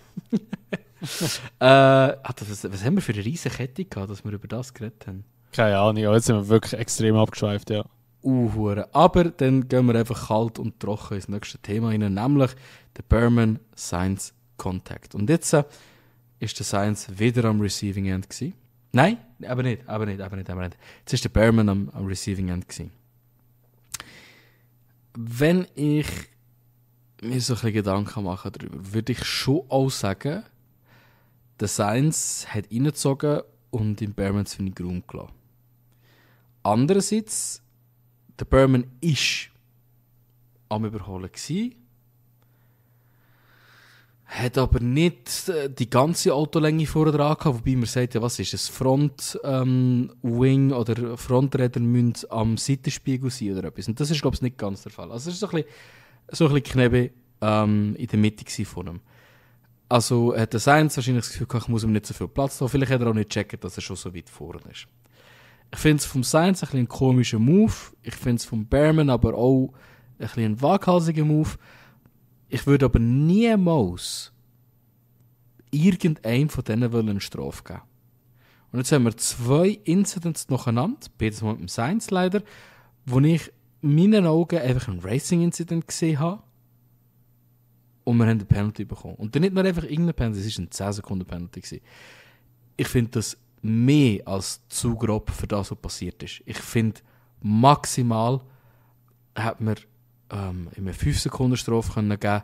Und ich persönlich wäre sogar noch eher auf dem Berman seiner Seite gewesen, wo er das Überholmanöver gemacht hat. Aber das ist halt nicht wie Formel 1 heutzutage funktioniert. Aber ich finde immer, wenn du ein Überholmanöver machst, hast du mehr Verantwortung als der verteidigt, dass kein Crash passiert. Aber das ist auch meine persönliche Meinung. Nein, ist es so. Also, ich finde auch, dass also in dieser Situation hätte ich einfach den Sainz ein bisschen mehr können, das Loch auftun dort und hat einfach im Berman ein bisschen Platz lassen. Also, wie der Berman am Funk gesagt hat, er hat auch reingezogen, als ob er ihn gar nicht mehr gesehen hat oder einfach nicht beachtet hat. Und das finde ich eben auch ist, so ein bisschen übergekommen, da hat so ein bisschen den Eindruck vermittelt. Und dass dann, der Berman hat ja nachher die Strafe bekommen, gell? Habe ich gemeint. Oder war das eins gewesen? Ich habe gedacht, der Berman hat die Strafe bekommen. Ja, nein, es ist der Berman gewesen. Ja, aber gell, nachher die Strafe bekommen. Ja. Ich finde, das war eine Fehlentscheidung gewesen, bin ich ganz ehrlich. Ja. Also, klar, du kannst mit dem Argument kommen, ja, eben, du bist nicht auf der Höhe gewesen vom Aussenspiegel, du musst einen Platz lassen, wenn er so kommt. Aber gleich denke ich mir so, ja, Kollege, du kannst dich ja auch nicht in Luft auflösen. Und wenn das eins einfach reinzieht, dann ist das auch irgendwo durch einen Seinfehler. Und ja, also ich hätte jetzt dort also das Ganze eigentlich nicht so streng gewesen. Also wenn dann hätte ich einfach einen Racing-Incident gegeben, aber nicht ein Penalty. Also auch nicht gegen den Berman.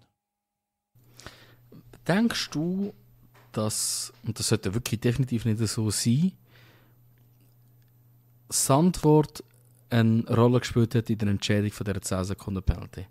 Weil wer auch immer dort in Monza war, denkt hat, der Sainz, ja, den haben wir letzte Woche schon bestraft und das war her gewesen, und denke, so ein bisschen knapp und ja komm, jetzt gehen wir in Berman rein dafür. Schwierig. Ich glaube jetzt weniger zwar, aber es ist schwierig zu sagen. Denkst du nicht, ja? Ja, weniger. Gut. Ja, ich weiß nicht, es gibt sehr viele, wo so ein bisschen über das geredet haben. Ich finde, ist jetzt zu fest eine Verschwörungstheorie. Aber ich bin immer also noch, ich meine, eben, dass man so reden kann, ich verstehen. dass das momentan mit den Penalties einfach nicht richtig gehandhabt wird. Ja. Wenn dass man so redet, kann ich verstehen, oder dass man so Gedanken dann hat. Aber ich glaube es nicht, dass das so der Grund ist. Also, dass ich denke, so, ich meine, es sind ja nicht mehr die gleichen Stewards, es sind ja andere gewesen. Bei jedem Rennen sind ja wieder andere Leute. Und darum denke ich nicht, dass die einfach so dachten, so, ja, das letzte Mal ist ein bisschen stark bestraft, oder ja, komm, wir lassen es jetzt durchgehen und beginnen zum Berman und so. Ich glaube weniger.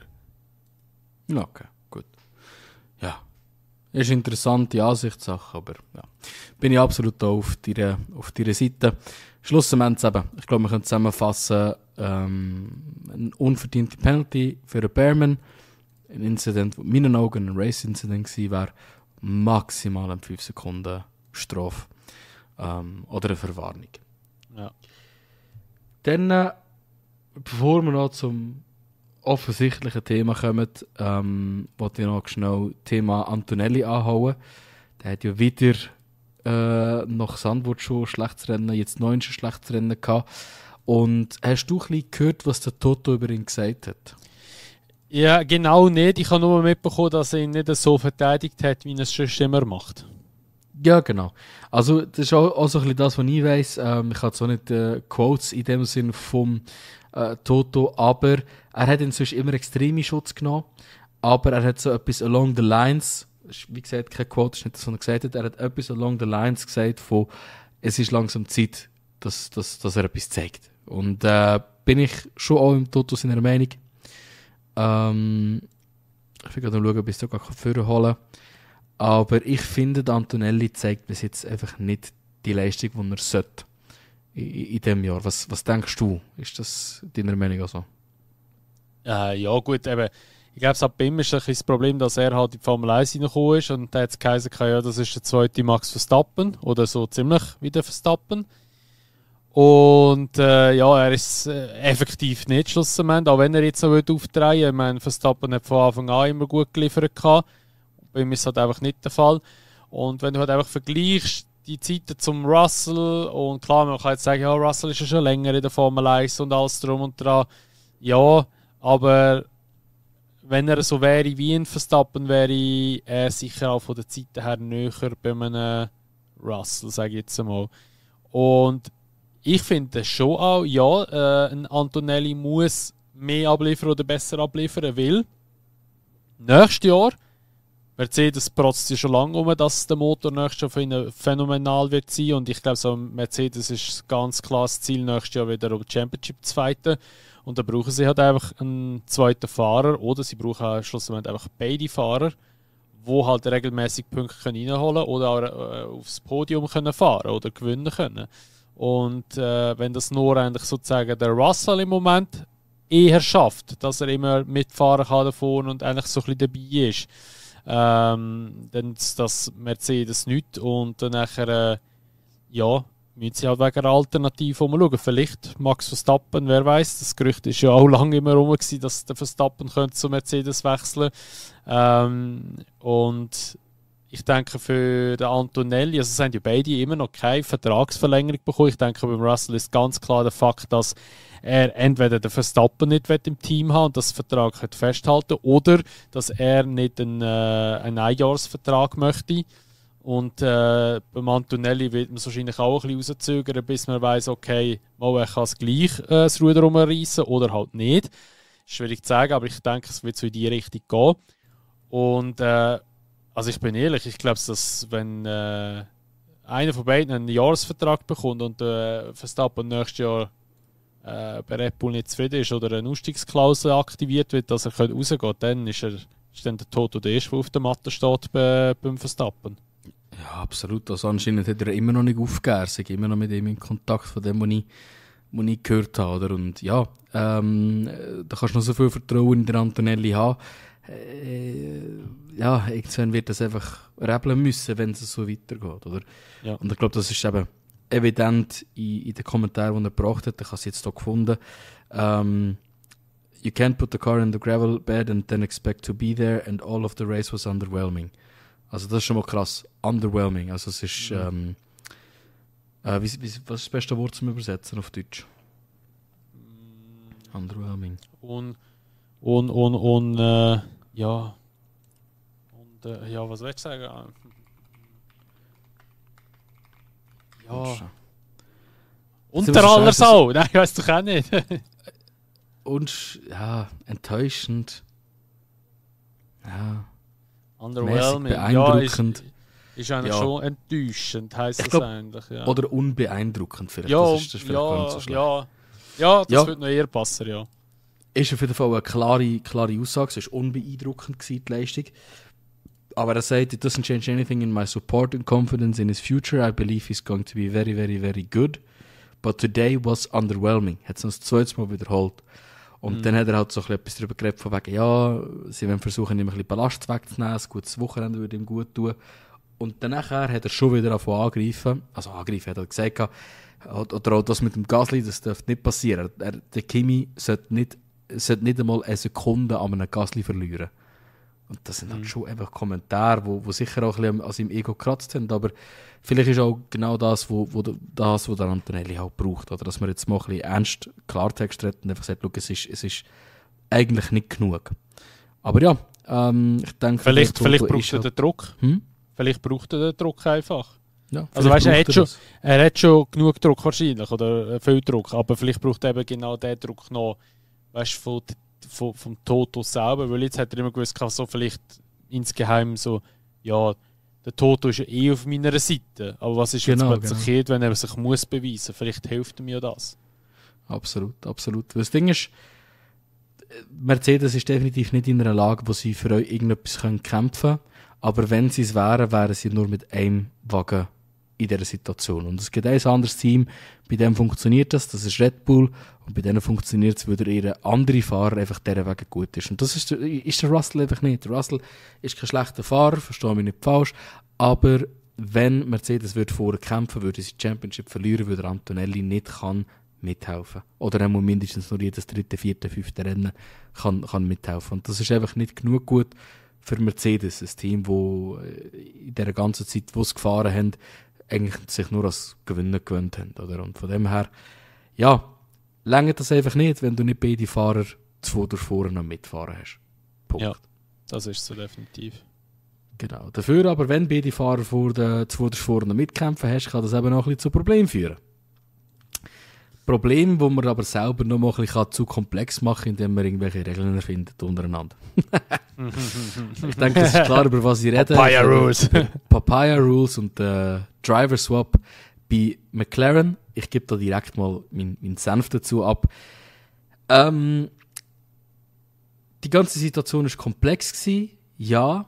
Man will das Pittenfahrer so fair machen, wie es geht. Ja, finde ich gut. Ich finde auch generell Papaya Rules cool.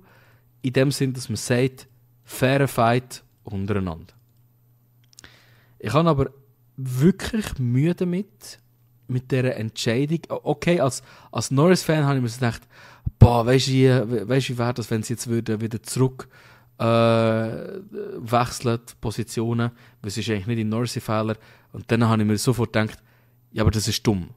Du veränderst das Rennresultat und ein langsamer Pitstop ist ein langsamer Pitstop.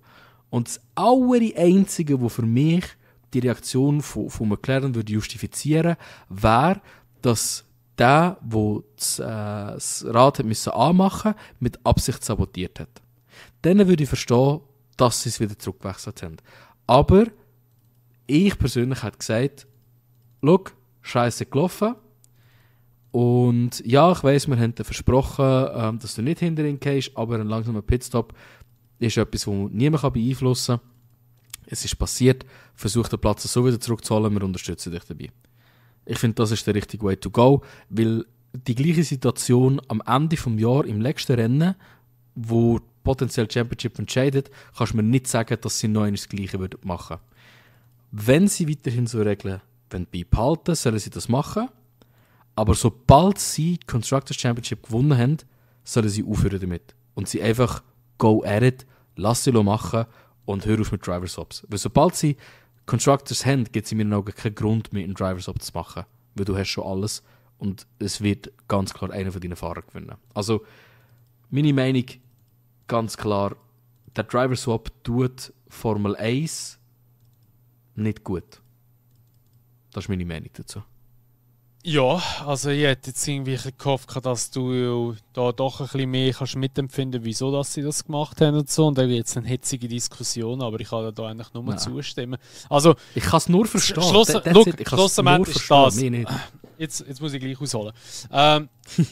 Ich verstehe es nicht, wieso dass man das macht. Eben, Norris, klar, eben, haben wir schon gehabt, Sanford Pech mit dem Motor, jetzt wieder Pech beim Pitstop. Okay. Ist scheiße. Und ja, du hast ihm Norris gesagt, es gibt keinen Undercut, aber ich meine, Norris kann ja selber 1+1 zusammenrechnen und merken, so, oh, da war jetzt ein langer Stopp gewesen. Da gibt es Fehler oder hat es ein Problem gegeben. Und dann nachher, ja, will ich wahrscheinlich hinter ihm sein oder sollten wir irgendetwas machen, dass ich wieder vorkomme, respektive er muss dann einfach mehr Gas geben. So.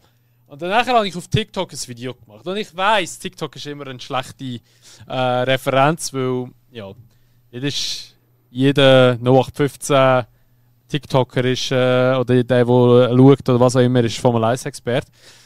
Aber was ich dort für Kommentare bekommen habe, zu meiner Meinung, die ich dort rausgehauen habe, ich habe nämlich gesagt, und ich bin ganz klar und fix der Meinung, und so auch wie es der Verstappen gesagt hat, ich hätte nicht den Norris vorbeigelassen. Weil schlussendlich, der Piastri jetzt gesagt hat, ja, hey, es ist ein Rennen, so etwas kann passieren. Es ist für mich kein Grund, dass das nachher heisst, so, ja, lass ihn vorbei. Ein Verstappen hätte ihn nie vorbeigelassen, ein Schumi hätte ihn nie vorbeigelassen, ein Alonso hätte ihn nie vorbeigelassen. Also ich würde auch so behaupten, ja, nicht 50%, aber sicher etwa 10 Fahrer ja, nein, das wäre ja 50%, super, 5 Fahrer am Feld, die hätten der Teamkollege nicht mehr vorbeigelassen, wenn so etwas passiert wäre. Weil die würden einfach denken, ja, ist ja nicht mein Problem, schlussendlich. Und ob jetzt du einen Platz 1 und 2 oder respektive 2 und 3 holst, ob jetzt Piastri Zweiter wird und Norris Dritter oder eben umgekehrt, spielt keine Rolle, fürs Team sind alle genau gleich viele Punkte.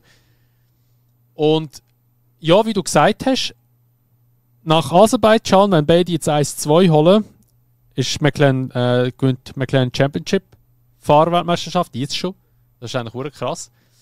Und dann haben sie eigentlich in meinen Augen auch keine Begründung mehr, um zu sagen, so, hey, so nicht, lass den anderen führen, weiss ich was, dann hast du wirklich eigentlich, ja, go for it, weißt du, für beide Fahrer. Aber ich habe es brutal lächerlich gefunden. Und da habe ich eben das Video aufgeladen auf TikTok und es hat mich so aufgeregt, wie viele Leute geschrieben haben, ja, aber weißt du, der Norris hat ja in Ungarn auch den Piastri vorbeigelassen und hat ihn ja nachher auch noch gewonnen. Ja, schön, das war letztes Jahr. Das war ja noch eine ganz andere Ausgangslage. Klar, der Norris hätte da und WM eigentlich gekämpft. Und dort haben wir ja alle gesagt, ja, McLaren ist selber dumm, dass sie so etwas machen, so einen Call. Weil das könnte ihm Norris noch die WM kosten. Es hat schlussendlich hat es ja nicht nur wegen dem gekostet. Das war ja auch schlussendlich so gewesen, dass der Norris gleich immer zu viele Fehler gemacht hat. Aber ich verstehe es einfach nicht, wieso machst du als Team so einen Call, weil du verbockt hast. Du hättest sagen, hey Norris, tut das leid, das war unser Bock gewesen. Es ist jetzt halt einfach so, ja, der Norris wäre piss gewesen, aber es ist doch, Gottverdammt, es ist doch im Piastri nicht sein Problem, dass jetzt das Team das bei ihm verkackt hat. Wieso wird er in dem Sinn, blöd gesagt, bestraft und muss ihn vorbeilassen? Weil bei ihm geht es um die Championship. Klar, beim Norris geht es um die Championship. Aber er ist der Führende. Er hätte ja rein theoretisch ja den Anspruch. Man sagt ja eigentlich immer, der WM weiterfahren ist ja Fahrer Nummer 1. Also fick die Papaya-Rules, die die haben. Sorry. Also, ich finde einfach auch, das macht die Formel 1 so kaputt. Ich finde es hure lächerlich. Und es zeigt einfach wieder mal einmal mehr, wie weichgespült die Formel 1 inzwischen geworden ist. Hey, vor 10 Jahren, vor 15 Jahren, wenn so ein Call gekommen wäre, da hättest du jetzt in jeder Zeitung etwas davon gelesen, dass das so passiert wäre. Und, stell dir vor, Villeneuve gegen den Hill im Championship-Fight. Die würden sich lieber gegenseitig die Birne einschlagen nach dem Rennen. Nein, und das finde ich, das ist einfach halt eben das, ja, wir müssen gegen aussen müssen wir gut dastehen. Es ist wichtig, was die Leute von außen denken. Alter, fick auf die Leute, Mann. Mach einfach dein Ding. Und das finde ich halt einfach schade. Und ich habe wirklich gehofft, dass der Piastri das nicht macht. Schau, der Maxa in Brasilien, wo er den Perez einfach nicht vorbeigelassen hat. Und wo er dann sich aufgeregt hat. Ja, das ist richtig so, Mann. Du musst für deinen eigenen Arsch schauen, nicht für die anderen. Klar, das Team ist ja auch wichtig, aber nein, sorry. Das macht mich einfach so hässlich. Und dann, wenn die Leute kommen, so von wegen so, ja, in Ungarn ist es ja so gewesen. Alter, der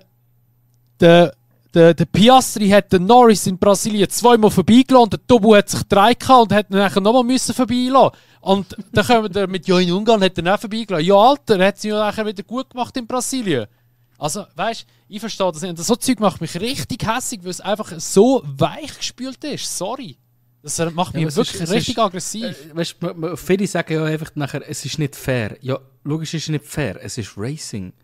Ist Formel 1 je schon mal fair gewesen? Nein, es ist nie im Leben fair gewesen. Nein. Ist 2021 fair gewesen? Nein. Nein! Es ist Racing.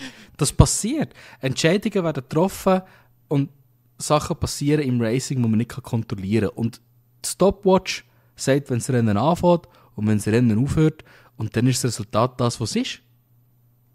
Ob es immer fair war oder nicht. Okay, du kannst protestieren dagegen, aber das Rennen ist passiert. Oder? Ja, aber willst du protestieren? Es war ein Teamintern, kannst du nicht mal protestieren eigentlich. Ja, aber ich verstehe es einfach nicht. Mal. Weißt, also ich finde vor allem auch den Ungarn-Vergleich, wie du auch schon angedeutet hast, der Ungarn-Vergleich macht schlichtweg keinen Sinn. Es ist eine ähnliche Situation, ja. Aber in Ungarn hat McLaren Strategie verkackt. Sie sind sich am Draht-Tasten gewesen, wie sie das Ganze handhaben wollen, haben noch keine Papaya-Rules gehabt und haben sich dann nach dem Rennen, weil sie gemerkt haben, hey, das Problem werden wir haben, entschieden, die Papaya Rules einzuführen. Und ich finde die grundsätzlich gut, weil Papaya Rules heissen Racing untereinander, fair. Und wir haben am Anfang von der Saison, ich glaube Österreich zum Beispiel ist das gewesen, oder ich weiß nicht welches Rennen, haben wir verschiedene Strategien gehabt unter diesen beiden. Und das hat das Rennen nachher spannend gemacht, weil das war Österreich gewesen, wo der Piastri rein hat müssen, weil seine Reifen am Arsch waren, ich glaube, weil er sich verbremst hat. Und dann hat der Norris seine Garage das sich zu Nutzen gemacht und gesagt, hey, wir gehen jetzt. Dann ist er doppelt gefickt mit seiner Strategie. Ja. Das sollte der Papaya Rule sein. Das macht Spass zum Zuschauen. Und so sollte es sein. Für immer. Und hier in Monza ist es ganz anders als in Ungarn, weil du hast in Monza den Piastri, wo potenziell ein Threat von einem anderen geht, vom Leclerc hat, was in meinen Augen kein realistischer Threat war, weil der Leclerc viel zu langsam war und viel zu weit weg war. Und selbst wenn, hätte er ihn zurück überholen. Aber okay, ich verstehe, dass er nicht dagegen schützen will. Und der Norris geht fragen, ist es okay, wenn wir den Piastri zuerst pitten? Weil Rules besitzen, so ein bisschen, ich sage, Rule of Thumb für Teams, die weit vorne sind, ist, wer vorne ist, wird zuerst gepittet oder hat mindestens die Entscheidungsmöglichkeit, wer zuerst gepittet werden. Und der Norris hat extra gefragt, hey, habe ich denn ein Risiko, undercutted werden von ihm? Dann will ich es nicht und sonst ist okay. Und dann haben sie gesagt, nein, ist gut, du wirst nicht undercutted. Und das wäre ja auch so gewesen. Das Einzige, was das verhindert hat, ist ein langsamer Pitstop. Ich kann mir nicht vorstellen, dass der Norris effektiv, er hat es scheisse gefunden, er wäre hässig gewesen an dem Tag, aber er hat es im Team, nehme ich jetzt mal an, nicht übel genommen, weil es ist Racing und er weiss das. Kann passieren, ja. Ein. Er hätte einfach auch können sagen, nein, gibt's nicht, ich bitte zuerst. Hätte er auch können machen. Also wieso, ja, müsst ihr das dann, wie du sagst, so verweichlichen und sagen, ja komm, gib ihm doch den Platz zurück. Und nicht nur das. Der Norris hat das ganze Wochenende über und auch gegen Ende Rennen eine bessere Pace als der Piastri. Er hat ihn sowieso wieder eingeholt. Und auch wenn es dann einen Fight gegeben hat, ist doch geil. Ihr habt den Scheiß schon gewonnen. Hört auf, Sachen erfinden. Wirklich. Geht einfach Rennen fahren. Das ist, ja, ich glaube, das ist Quintessenz aus dem Ganzen. Geht einfach Rennen fahren. Ja. Ich meine eben, es gibt eben so viele Beispiele. Eben, ich meine, Hamilton-Rosberg, meinst du, dort hat es so etwas gegeben? Kannst du vergessen. der Hamilton hat ja noch einen extra langsamer gemacht in Abu Dhabi, dass der Vettel an Rosberg herkommt, dass ihn überhaupt, dass der Hamilton könnte, also dass er eine Championship könnte gewinnen 2016. Weißt du, so Zeug ist gemacht worden. Eine kleine Anekdote vom Rosberg. Der Schumacher hat mit Absicht im Rosberg seine Pre-Race-Routine kaputt gemacht, indem dass er das WC besetzt hat. So dass der Rosberg nicht pissen konnte und nachher nur noch 2-3 Minuten hatte und dann ganz kurz schnell hat müssen pissen und nachher aus dem Konzept raus war. Ja. Eben so Zeug hat man früher gemacht. Ja. Und heute helfen sie sich wahrscheinlich gegenseitig noch beim Abschütteln. Nein, es ist zum Kotzen, weißt du, wirklich. Es ist nicht normal. Es ist wirklich. Ja. Ich finde das schade, weil Formel 1 ist eigentlich immer so. Ja, das ist jetzt ein bisschen blöd, aber es ist so wirklich so, weißt du, so der egoistische Männersport gewesen, blöd gesagt. Und du bist der Beste und alle anderen können nichts, weißt du, in dem Stil war es. Und es ist halt schon so, seitdem das Formel 1 einfach so in dem Hype ist und eben, das ist ja wie das ganze Fluchen und so, du darfst ja alles auch nicht mehr und es ist einfach so verweichlicht worden. Und ich finde es so schlimm, dass das Team auch wirklich im Rennen anwendet, dass halt einfach der Haussegen da steht und alles gut ist und dass sich alle gerne und alle umarmen und Viertel küssen und weiss nicht, ich könnte kotzen, wirklich. Und darum bin ich Gott froh, dass es einen Verstappen gibt in der Formel 1, der einfach gegen Strom schwimmt. Und, oder auch ein Alonso würde das auch so machen. Darum bin ich froh, dass es diese Leute noch gibt in der Formel 1. Weil sonst ist es einfach wirklich nur noch zum Kotzen anfangen, wirklich. Ja, also ich meine, sonst können wir da wirklich noch das Gefühl haben, dass Konkurrenten sich gegenseitig verbielen, wenn sie einen kleinen Fehler gemacht haben. Oder? Und da muss ich auch echt sagen, nein, also egal. Echt durchbeissen. Es ist Racing. Racing. Ja, ich glaube, unsere Meinung ist, ohne dass du es erwartet hast, sehr, sehr aligned. Ja. Ja, ich kann es, wie gesagt, ich kann es vielleicht noch ein bisschen mehr nachvollziehen als du. Aber schlussendlich ist ein langsamer Pitstop in meinen Augen nicht ein Faktor dafür, so etwas zu machen. Ja. Genau. Ja, somit haben wir eigentlich alle grossen Themen abgehakt, die in den letzten 2 Wochenenden passiert sind, bis auf dem Gasly seine Vertragsverlängerung. Muss ich sagen, kommt für mich nicht unbedingt als Surprise. Ich kann erwarten, dass er noch sehr lange bei Alpine wird fahren und ich hoffe für ihn, dass das Alpine als Team selber wirklich die richtigen Schritte vorwärts macht, weil er hat wirklich verdient, wieder vorne mitzufahren. Aber finde ich gut, die Verlängerung, schönes Thema zum Abrunden von dem Podcast, zum mal ein bisschen oben runterkommen noch einmal. Genau. Ja, nächstes Jahr auch schon mit Mercedes-Motoren am Start, den Alpine. Bin ich auch gespannt. Ich glaube, das kommt aber schon gut, weil der Alpine ist nicht schlecht gewesen die letzten paar Jahre und Hauptproblem war ihr Motor, der ein paar Horsepower weniger hat als alle anderen. Und das war ja gefreezed. Also von dem her, und hat glaub, zwei Fahrer meistens auch. Ja. Ja, mal schauen, wie das so wird mit Alpine. Aber ich glaube, es ist sicher schon mal nicht schlecht, dass sie mit Mercedes-Motoren fahren, wenn ja Mercedes da so am Bluff ist, dass sie so einen guten Motor werden haben nächstes Jahr. Hoffen wir auch wirklich, sie bringen einen guten Motor dann her. Und ich bin gespannt. Audi hat ja auch noch heute oder gestern announced, dass sie mit Adidas zusammen arbeiten werden. Als Team-Supplier. Bin dann auch gespannt, ich denke, Audi wird gleich mal ein bisschen die Webentrommel schwingen, weißt so so sehen wir aus, so Teamkit-mäßig. Also klar, da wird es schon erst nächstes Jahr sein, aber so, weißt so ein bisschen Farben anteasen und so. Können wir schon vorstellen, dass da mal gleich etwas wird kommen dann.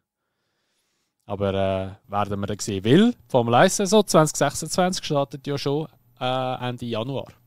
Mit Preseason-Tests in Barcelona. Macht voll Sinn. Da wird es sicher noch Schnee haben in Tunde.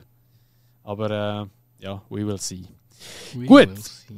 Da würde ich mal sagen, wäre es das mit der heutigen Episode vom Unsafe Release. Wieder schön fast 1,5 Stunden, so wie es etwa muss sein. Wir hoffen natürlich, wie immer, dass euch die Episode gefallen hat. Und wenn ja, würden wir uns natürlich immer über eine Bewertung freuen im Podcast. Also wenn ihr unseren Podcast bewerten und auch dementsprechend noch mit eurer Familie, Freunden, Kollegen, was auch immer teilen. Und dann würdet ihr uns sehr supporten mit dem. Und ja, wie gesagt, das war es mit der heutigen Episode. Danke vielmals fürs Zuhören und dann hören wir uns dann wieder in der nächsten Episode wieder vom Unsafe Release.